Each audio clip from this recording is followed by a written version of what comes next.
他在机场把1桶8斤重的牛奶一饮而尽。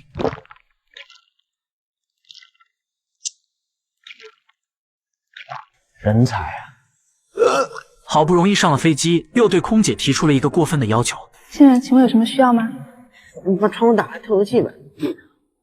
很抱歉，先生，机舱是全封闭的，不能打开窗户。飞机起飞不久，他的胃里就开始翻江倒海。为了不浪费，他竟把吐到嘴里的牛奶又咽了回去。导致这一系列窘态的原因，是因为这是牛耿第一次坐飞机。牛耿是奶牛场的挤奶员，辛苦工作1年，临近年关却遭遇老板拖欠工资。都是这3聚氰胺闹的，全国多少奶牛场都倒闭了，咱这奶牛场能活着，真不容易。所以哪有钱给你呀？你说这，那你不给点那个什么？你俺都忙了1年，你谁不是我要钱啊？这你现在跟我说什么都行，就是不能提钱。要不这样，你们几个把那个牛牵走1头分了算了，钱我肯定没有。你说这话，你这不是欺负人吗？你这我怎么欺负你了？我再问你最后一句，有还是没有？我也最后说一句，没有。他和同事决定讨要说法，可老板实在拿不出钱。我真的没有钱了。不信你看啊，你看，广州的老板欠我5万块钱，还有这个长沙的老板欠我2万块钱，还有这个成都的老板欠我8万块钱。我真的没有钱了，你们有本事你们自己要去。牛耿拿过桌上的一张欠条，和同事们商量如何把钱要回来。几人中，牛耿的文化程度最高，代表啥加啥，可欠条上的字他却只认识几个。啥写的这是啥？我就不明白了，你为啥非要那张长沙的了？哎，那张成都的可值8万了。啥？你老板一共欠了多少钱？咱们4个人一共交起来才2万块钱，你要8万，那咋成啥了？我跟你说，人可以不自量力，得厚道。牛耿决定独自前往长沙讨债，希望能帮兄弟们把拖欠的工资要回来。安检室工作人员告诉他液体不能上飞机，牛耿一气之下竟把整桶牛奶一饮而尽。这一行为让周围乘客惊掉了下巴。一旁同样回长沙过年的李成功目瞪口呆，他对土里土气的牛耿印象深刻。上飞机后，两人竟然坐到了一起。李成功满心嫌弃，不想与牛耿有过多交集，可热情的牛耿却主动搭话。当得知李成功也是去湖南，而且还是个大老板，牛耿立刻打开话匣子聊个不停。飞机起飞不久，牛耿又提出很多无理的要求。服务员，你有什么事跟我说，好吧？我让飞机停一下，我不想坐了。飞机飞在天上能停吗？那怎么才能停？取消航班就不飞了。你让他取消呗。飞机已经飞在天上了，怎么取消航班呢？那别人说那飞机怎么就起飞不了？那是碰到大雾天气、大雪天气了。咋能碰到大雾天就好？碰到大雾天，飞机就不飞了。面对这么天真无邪的傻小子，李成功感到头疼不已。这时广播响起：各位乘客，刚刚得到消息，由于长沙机场大雪，所以机场封闭，飞机无法降落。现在飞机准备返航，请各位谅解。牛耿的乌鸦嘴得到应验，这也让两人的旅程充满了未知的变数。既然飞机无法抵达长沙，李成功决定改乘火车。他给手下打电话，想弄一张软卧票，可因过年回家的人太多，软卧早就被抢光了。好不容易托关系才买到一张硬座票。李成功在火车上找到自己的座位，却发现一个不停摇摆的铁锅让他烦躁不已。让他没想到的是，牛耿也上了这趟火车。这是我的座，老板。而且两人的车票座位号还一模一样。老板，你起来一下。干嘛？这是我的座。这怎么会是你的座？这是我的座。你看。工作人员查票后确定有一张是假票，要求两人下车自行处理。李成功着急回家过年，自然不肯下车，于是动用自己的超能力补了2张票。他打开手机搜索如何辨别假车票，经过仔细分辨，李成功发现自己的票是假的。心中有愧的他便以上厕所为由让牛耿坐下。出门有一贵人，飞机坐不到头等舱我忍啊，你让我坐绿皮车我也忍。硬座票你还买山寨版的？行了，过完春节以后不用来上班了，再见。为了打发火车上的无聊时光，李成功主动和对面的女孩搭讪。是美女啊？谢谢叔叔。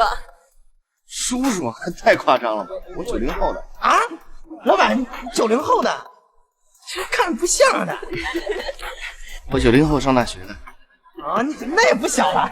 不久后，一名帅哥上了火车，女孩们看到后主动和他说话。嘿，帅哥，我这个可好玩的短信了，要不要我发给你啊？哦，不用，谢谢。帅哥，我请你吃饼干。我不渴，谢谢。就在李成功以为可以安稳度过这段旅程时，火车却突然停了下来。牛耿把头伸出窗外，再次预言：前面不会塌了吧？没想到还真被他说中了。各位旅客请注意，铁路前方1公里处有塌方，车辆暂时无法前行，请各位旅客做好下车的准备。嘿，真塌了！闭上你的乌鸦嘴！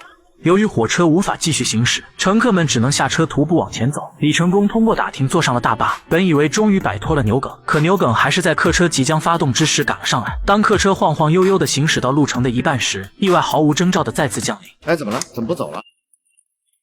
师傅，你这车是不是死哎，你火了？闭嘴！嘿，老板，啥时候坐这车了？啊，倒是冒死火，前面的路走不成了，倒了。前方道路因为山体塌方，被大大小小的石块和泥土完全阻断，根本无法通行。从李成功焦急的眼神中，司机看出了他归心似箭的心情，于是提出了一个办法：走村路绕开这条被堵的大道。然而村里有规定，不让外来车辆随意通行。哎，那你管他呢？从这儿走不完了吗？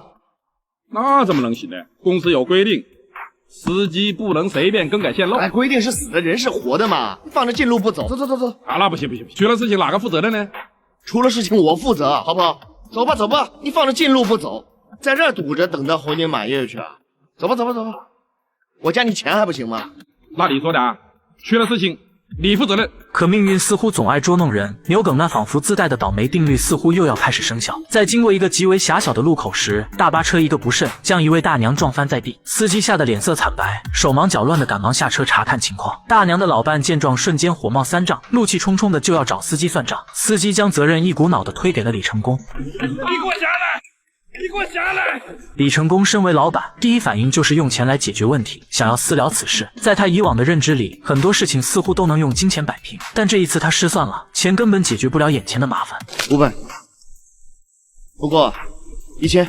你以为就你有钱？大娘的老伴一声招呼，叫来了所有村民，大家气势汹汹，准备好好教育一下李成功。看着这阵仗，李成功心中满是无奈，他怎么也没想到，回家之路竟如此坎坷。就在这千钧一发的关键时刻，牛耿站了出来，发挥了关键作用。只见他先是不慌不忙地做了一套广播体操，这一举动让在场的所有人都摸不着头脑，心里直犯嘀咕。但紧接着，他迅速抱起大娘，熟练地进行海姆立克急救法。不一会儿，一颗枣核从大娘口中吐了出来。原来大娘是被枣核噎住才晕倒的。牛耿的这一番操作，不仅化解了眼前的危机，还让他瞬间成了全村的英雄。然而命运的考验还没有结束，等众人准备继续出发时，大巴车却突然抛锚了，怎么也发动不起来。司机赶忙给公司打电话救援，可得到的回复却是救援队最快也要明天才能赶到。村民们十分热情，纷纷邀请大巴车上的乘客下来休息吃饭，只有李成功独自在车里抽着闷烟。就在他不知何时才能回家时，牛耿给他带来了好消息，村长决定安排车送他们到汉口。村长，谢谢啊。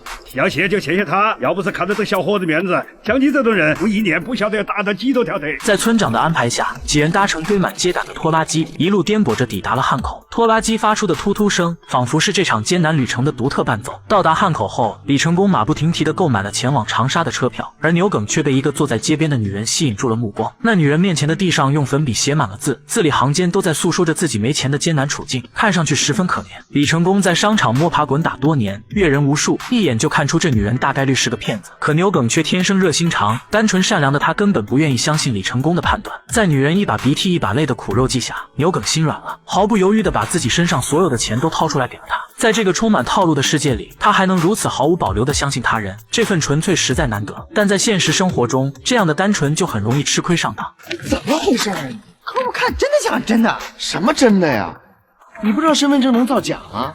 李成功帮他把钱要了回来，可牛耿依旧觉得女人是真的可怜。最后，李成功独自坐上去往长沙的大巴，而牛耿则再次挤进人群去帮助女人。时间悄然流逝，很快就到了傍晚。本以为能顺利抵达长沙的众人，却遭遇了又一次的意外。客车并没有驶向长沙，而是沿着原路又回到了汉口。原来国道上有一座桥坏了，正在紧急抢修，所有车辆都被迫返回。李成功心情低落地走下车，一眼就看到牛耿正落寞地蹲在角落里，满脸惆怅。他不用问也知道，牛耿的钱肯定是被骗得一干二净了。李成功本想安慰一下牛耿，请他吃顿饭，可当手伸进兜里时，却惊恐地发现钱包不翼而飞了。其实他的钱包不小心落在了刚才的车上，无奈李成功只能拿着身上仅剩的几十块钱，带着牛耿去寻找住处。在一家看上去不太起眼的小宾馆里，他们被告知身上的钱只够开一间标间。两人走进房间，一股陈旧的气息扑面而来。屋内的设施十分简陋，所谓的标间竟然只有一张窄小的床。李成功瞬间后悔不已，心想这条件也太差了。他本想换一间宽敞点的房间，可四处张望，发现宾馆里早已人满为患，连老板娘都不见踪影。没办法，只能勉强将就一晚。到了晚上睡觉的时候，牛耿的各种状况简直让人哭笑不得。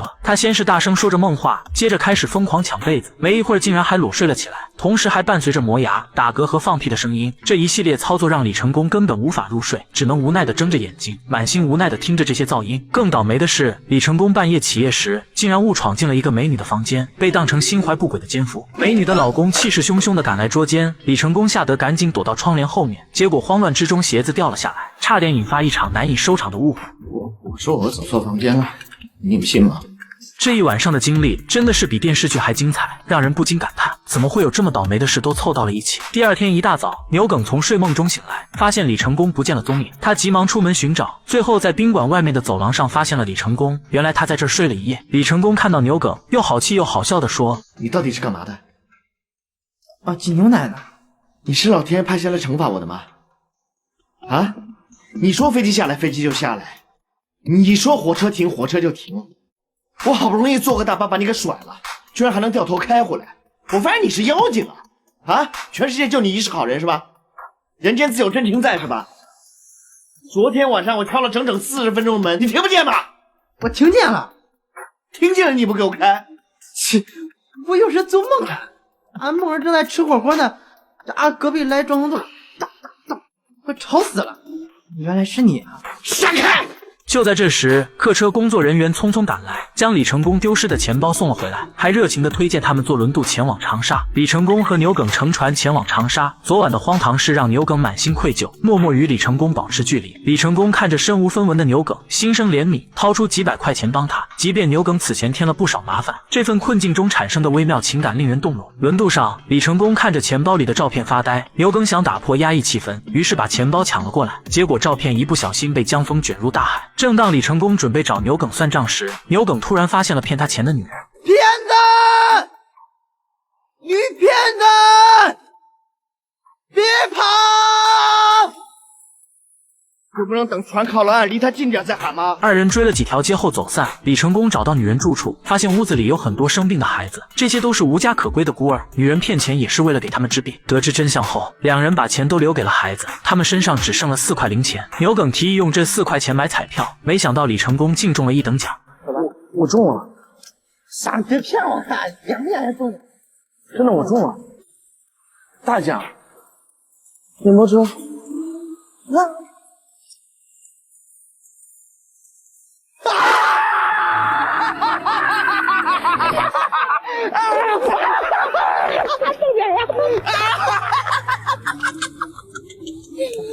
李成功准备去兑奖，可彩票却又被风吹走了。他们追着彩票一路狂奔，结果精疲力尽也没能追上。就在他们准备放弃时，彩票竟又被吹了回来。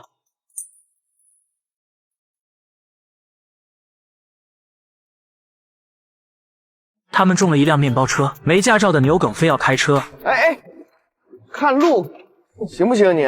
行，你别紧张，我跟你说啊，开拖拉机都开多少年了？那你能把手刹松了吗？往右一点，往右。他连左右都分不清，还边开边打瞌睡。哎，醒！你睡着了？没事，你打呼了？没听见。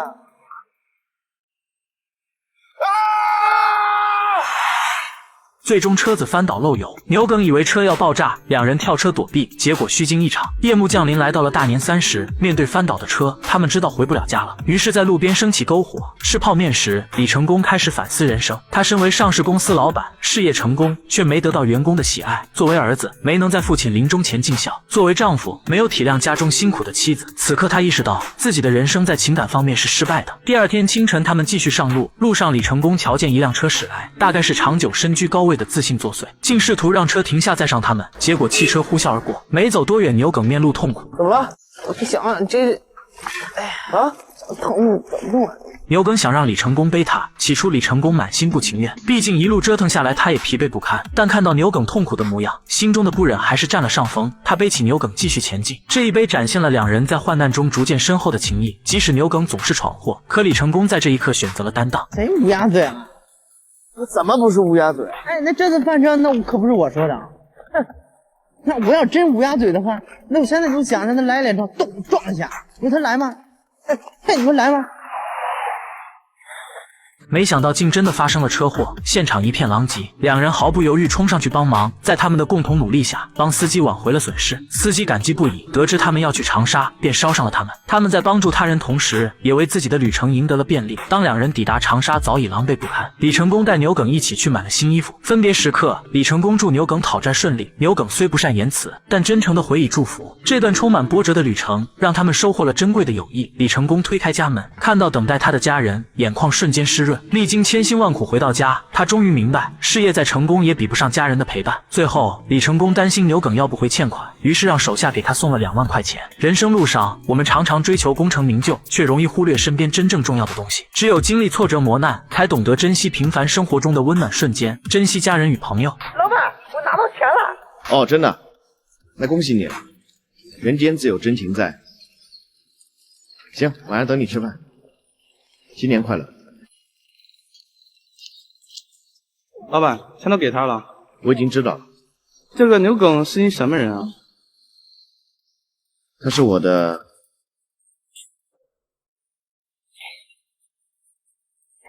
债主。哎，小姐，先生有什么事吗？这么长时间了，还有一个人没有登机，起飞时间都过了40分钟了。他的行李已经到了，可是人还没有到。什么乘客这么不靠谱？哎，现在什么人都有。我们上次遇到一个乘客，飞机飞到一半的时候，让我们把窗子给打开。欢迎登机。